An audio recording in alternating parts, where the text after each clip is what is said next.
जब दो functions multiply हो रहे थे और उनको इंटीग्रेट करना पड़ा तो हमने इंटीग्रेशन बाय पार्ट सीखी, राइट? अब naturally we are evolving to into learning कि अगर एक फंक्शन से दूसरा फंक्शन डिवाइड हो रहा है और फिर इसको इंटीग्रेट करना हो तो फिर क्या करेंगे। एंड ऑल्सो ये जो फंक्शन जिससे वो डिवाइड हो रहा है, अगर उसको हम क्यू ऑफ एक्स कह रहे हैं, that can not be equal to zero, otherwise it would be an undefined की form. So if p of x, q of x are two polynomial functions in the form p of x divided by q of x such that जो नीचे का denominator है q of x that is not equal to 0, then this p of x divided by q of x can be factorized into linear and quadratic irreducible factors, breaking the rational function into a much simpler form which is easier to integrate. कहने का मकसद ये है कि हम इसको, जैसे हमने फर्स्ट ईयर में पार्शियल फ्रैक्शंस पढ़ी थी ना, एक चीज़ एक और से डिवाइड हो रही थी, तो उसको हम आसान करने के लिए पार्शियल फ्रैक्शंस में जब हम तोड़ते थे तो वो बाय डिफ़ॉल्ट एक आसान फॉर्म में आ जाता था।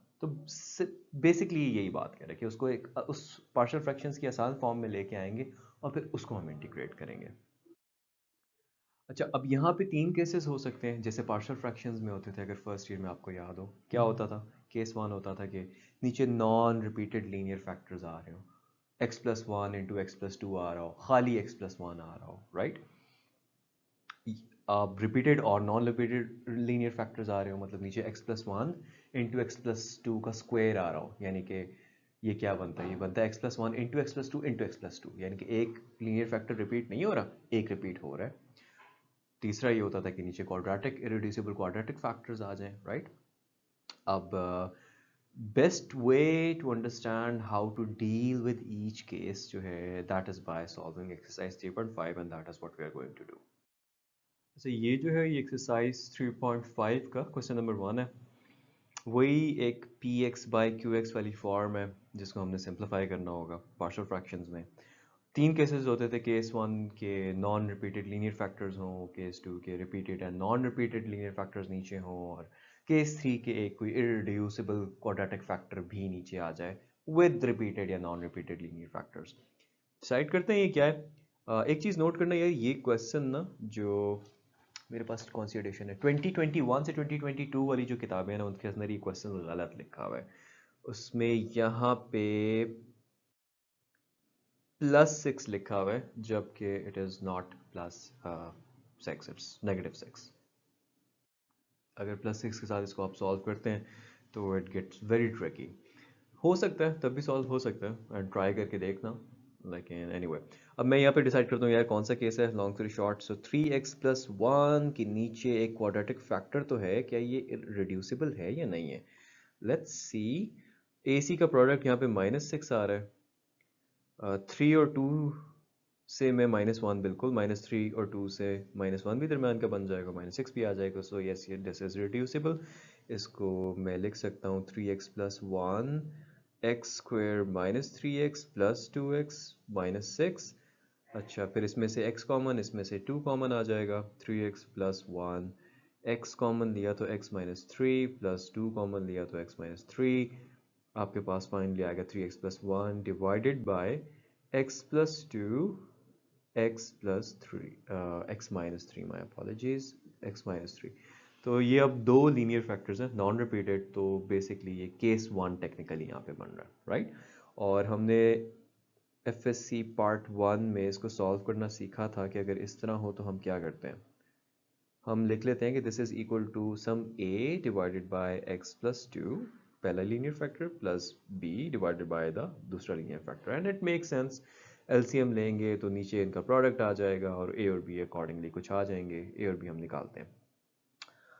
अच्छा जी, फिर हम क्या करते थे, फिर 3x+1 ये लिख दिया, इसको राइट हैंड साइड पे मल्टीप्लाई करेंगे तो वो बन जाता है a into x minus three plus b into x plus 2। अब फर्स्ट ईयर के अंदर जब हम पार्शियल फ्रैक्शंस कर रहे थे तो मैंने भी एक बड़ा लॉजिकल तरीके से ये समझाना स्टार्ट किया था कि x के और कॉन्स्टेंट्स को कंपेयर करना है। यहाँ पे we don't have much time, so we'll take the easy path. First we will be putting x minus three is equal to zero, जिसका मतलब है कि आप x को इक्वल टू 3 पुट कर रहे हो। तो ये आ जाएगा 3 into 3 9 plus 1, a into 0 is simply 0 plus b into 3 plus 2 is into 5। So b will come out to be 10 by 5 which is 2. b आ गया 2. um, इसी तरीके से आप जो है वो अब plug in करो. You'll be putting x plus 2 is equal to 0 which is basically the same as putting x is equal to minus 2. तो ये आ जाएगा 3 into minus 2 minus 6 plus 1 minus 5 is equal to a into minus 2 minus 3 plus 0. So a comes out to be 1. a और b दोनों की values आ गई हैं, यानी कि इधर आप प्लग इन करके इस मुश्किल सी फ्रैक्शन को चेंज कर सकते हैं. So finally हम लिख सकते हैं कि ये जो 3x plus 1 divided by x square minus x minus 6 है जिसको हमने ब्रेक डाउन किया था, that is basically a by, जिस फॉर्म में मैंने लिखा था उसमें मैंने लिखा था a by x plus 2 plus b by x minus 3. अच्छा, यानी कि इसकी इंटीग्रेशन जो होगी वो उसकी इंटीग्रेशन की इक्वल होगी. अब क्वेश्चन बड़ा इजी हो गया कि integration of this is basically the integration of this.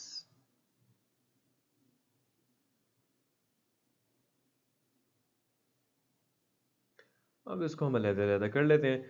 इसको हम लिख लेते हैं कि integration of 1 over x plus 2 dx plus integration of 2 over x minus 3 dx.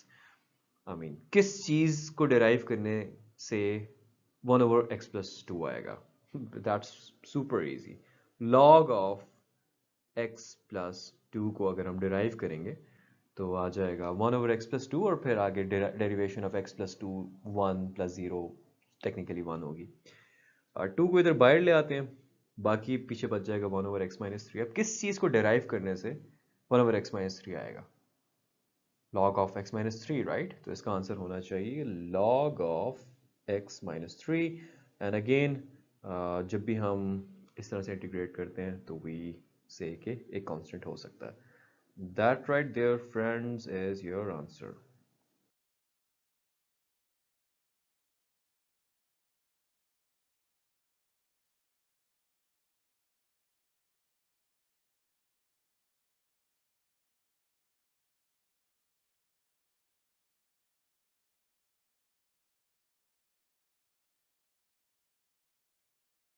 Three point seven, the definite integrals.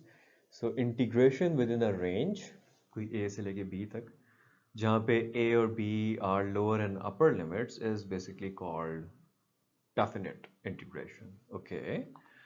So अगर हमारे पास इंटीग्रेशन है जिसमें कोई लोअर लिमिट a और अपर लिमिट b लिखी हुई है of some derivative of a function, तो वो जो इंटीग्रल होगा वो एक डेफिनेट इंटीग्रल होगा. और जो डेफिनेट इंटीग्रल है it's like integrating to get the function and then plugging in values. Okay fine. So basically पहले अगर हम करते थे हम simply minus sine of x d x की इंटीग्रेशन करते थे तो हम कहते थे यार ये कॉज ऑफ एक्स आ जाएगा प्लस सम कांस्टेंट. अब अगर ये minus sine of x d x है और लेट्स से यहाँ पे जीरो है और आई डोंट नो वहाँ पे 90 डिग्रीज है या कुछ भी है,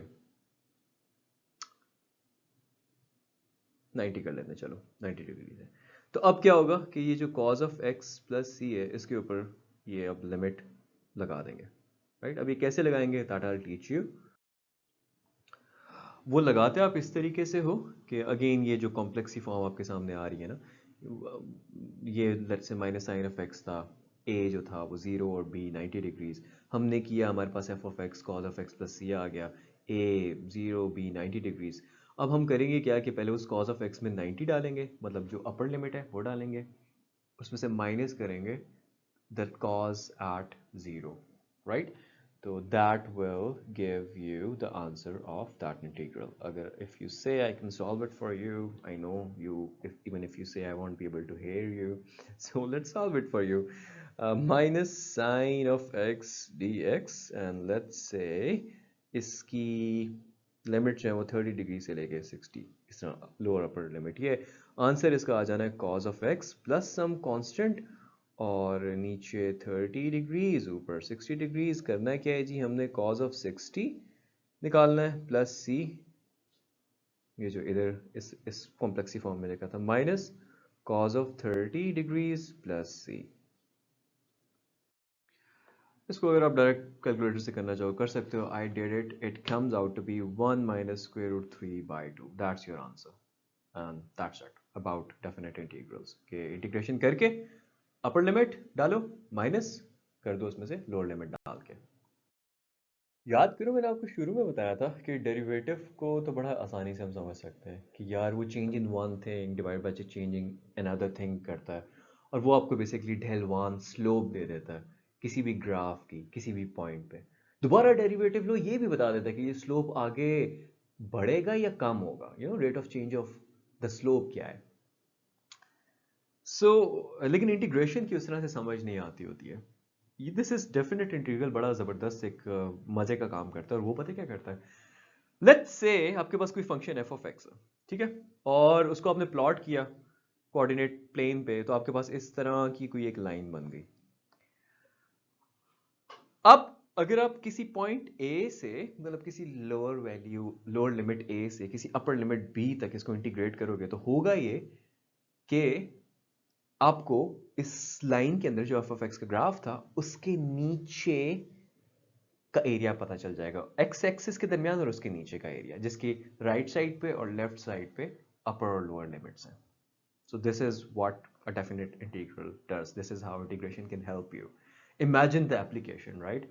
मतलब हमें ट्राइंगल का एरिया निकालना आता है, इतनी सारी चीज़ों का आता है, लेकिन अगर कोई इस तरह की अजीब व गरीब चीज़ आ जाए, राइट, तो all we need to do is, या चलो ये तो फिर भी इतनी अजीब नहीं है, लो ये ज़्यादा अजीब है, ओके। हम अब कोई कह दे कि यार सिकंदर मुझे ना ये सारे एरिया जो है ना ये निकाल के दो, right, what would I do, I mean that is where definite integral will help me, कि मैं इसका कोई फंक्शन निकाल लूँ, राइट। अगर दैट इज अगेन अब मैथ्स की science in its own functions निकालना, तो लेकिन मोस्टली ऐसा होता है कि फंक्शन आपको मिल जाते होते हैं। आपने सिर्फ इधर से लिमिट लगाई ए से बी तक एंड इंटीग्रेट करके वो लिमिट्स प्लग इन कर लो and you will get the area. Now why does it give you the area is a very deep and long discussion, जो कि एफएससी के लेवल पे जाना would be chewing more than you can swallow। लेकिन if you are interested I would strongly recommend कि यार जाओ और इसको एक्सप्लोर करो, it's very fun discussion. Fundamental theorem of calculus, वही जो बात मैंने आपको बड़े सिंपल तरीके से बताई थी, वही आपको बड़े टेक्निकल तरीके से बता रहे हैं। वो कह रहे हैं कि लेट्स से कि एक फंक्शन कंटिन्यूस है किसी इंटरवल ए बी पे, और ये एफ ऑफ एक्स जो है ना वो इक्वल है किसी और फंक्शन फाई ऑफ एक्स के डेरिवेटिव के, राइट। मतलब phi of x is another function और एफ ऑफ एक्स उसके डेरिवेटिव की इक्वल है, तो इसका मतलब क्या है कि फाई ऑफ एक्स जो होगा वो एफ ऑफ एक्स का एंटी डेरिवेटिव होगा, राइट।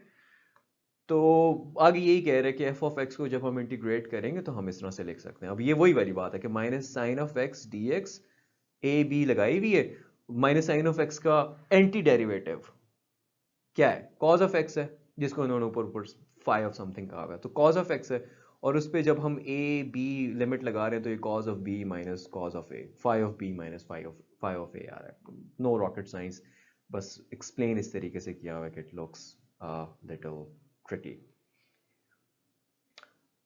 लास्टली ये है इसी टॉपिक के अंदर पार्ट सी में ये कि अगर आप लिमिट्स को, जैसे ए टू बी लिमिट है, उसको अगर बी टू ए कर दो ना, उल्टा कर दो, तो सिर्फ और सिर्फ बाहर एक माइनस का साइन आ जाता है। और आप इसी तरह लिमिट को बाय पार्ट्स भी लिख सकते हो। लेट्स से लिमिट ए से बी थी 0 से 10 तक, ठीक है। अब आप इसको फर्दर लिख सकते हो ना कि 0 से 10 की जगह 0 से 5 और 5 से 10, मतलब आपने उसी एक उसको इंटीग्रेशन को बाय एक डेफिनेट इंटीग्रल को आपने दो पार्ट्स में कर दिया। वो 0 से 10 था, आपने कहा यार 0 से 5, 5 से 10 लिख सकते हो, प्रोवाइडेड कि ये जो c है ये ऑफ कोर्स a और b के दरमियान में। आप 0 से 10 को आप 0 से 11 और 5 से 10 नहीं लिख सकते ना, दैट वुडंट मेक सेंस।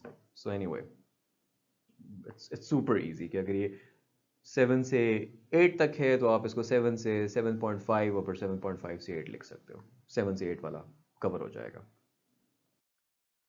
अब इन दोनों के हमें प्रूफ करने पड़ेंगे कि यार ये किस तरह से इनको इल्हाम हुआ कि अगर हम लिमिट्स को फ्लिप कर दें तो बाहर माइनस आ जाएगा।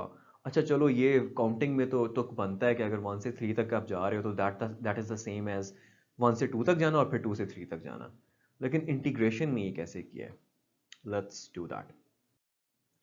अब इस सी का प्रूफ तो यार बहुत ही सिंपल है। इस सी का प्रूफ बेसिकली ये कहा हुआ है कि late some phi dash, let ना भी करो, already established है तो if we can start with if कि if this phi dash of x जो है वो f of x के equal है, मतलब इसका मतलब क्या है? That is कि phi of x जो है is the antiderivative of f of x. So we can write कि अगर हम a से b जा रहे हैं, मतलब एक डेफिनेट इंटीग्रल लिख रहे हैं f ऑफ x का, तो वो क्या हो जाएगा? वो हो जाएगा बेसिकली phi ऑफ b, मतलब एंड में phi ऑफ x आना है ना, उसमें लिमिट्स आनेंगे, तो phi of b minus phi of a। अच्छा, अब इसमें से अगर मैं माइनस कॉमन लूं तो ये बन जाता है phi of a minus phi of b। अब ये चीज कब आनी थी? ये चीज तभी आनी थी ना जब हम इंटीग्रेट कर रहे होते उसी f ऑफ x को b से a तक, तभी अपर लिमिट पहले माइनस लोअर लिमिट बाद में होती, राइट? सो उस जस्ट लाइक दैट हमने प्रूव कर दिया है कि अगर आप लिमिट को स्वैप करते हो, a से b की जगह b से a करते हो, तो सिंपली आपको बाहर एक माइनस लगाना पड़ जाता है। अच्छा, अब आते हैं d के प्रूफ की तरफ।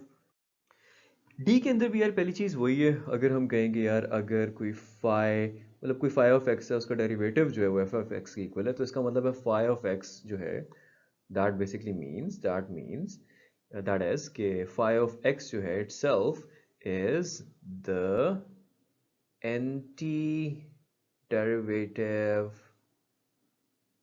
Of F of x, and we have to prove, and we are basically proving कि अगर हम लिमिट लगा दें इस तरह से a से b तक और f ऑफ x dx हो, तो उसको हम लिख सकते हैं जी कि that would be equal to a से c तक पहले लिमिट लगाना और f ऑफ x का इंटीग्रेशन करना और फिर c से किसी b तक करना, मतलब ये c a और b के कहीं दरमियान में आ रहा होगा। Okay, let's do that, let's try that. So हम सिंपली इन दोनों को कैलकुलेट करेंगे और ऐड करेंगे और देखना वो लेफ्ट हैंड साइड के इक्वल आ जाएगा। सो इसको अगर हम पहले इसको पिक करते हैं, अच्छा एफ ऑफ एक्स का एंटी डेरिवेटिव हमने कहा था फाई ऑफ एक्स था, तो फाई ऑफ एक्स में जब आप सी और ए की लिमिट लगाओगे तो बेसिकली बन जाएगा phi of C minus phi of a. Similarly इसको जब हम कैलकुलेट करेंगे सी से बी तक, तो इसका आंसर आ जाएगा phi of B minus phi of C. अब इन दोनों को ऐड करो, अगर इन दोनों को ऐड करते हो तो ये क्या बन जाएगा आपके पास? मैं ऊपर लिख रहा हूँ, मेरे पास यहाँ पे जगह नहीं रह गई, तो ये आपके पास बेसिकली ये जो एक इक्वेशन टाइप थी ना, इसके अंदर मैं वैल्यू डाल रहा हूँ इन दोनों की, ये आपके पास बन जाएगा phi of C minus phi of A, right? मतलब this thing is equal to this thing, और उसमें ऐड हो रहा है जी this thing which is equal to this thing, यानी कि ऐड हो रहा है phi of b minus phi of c,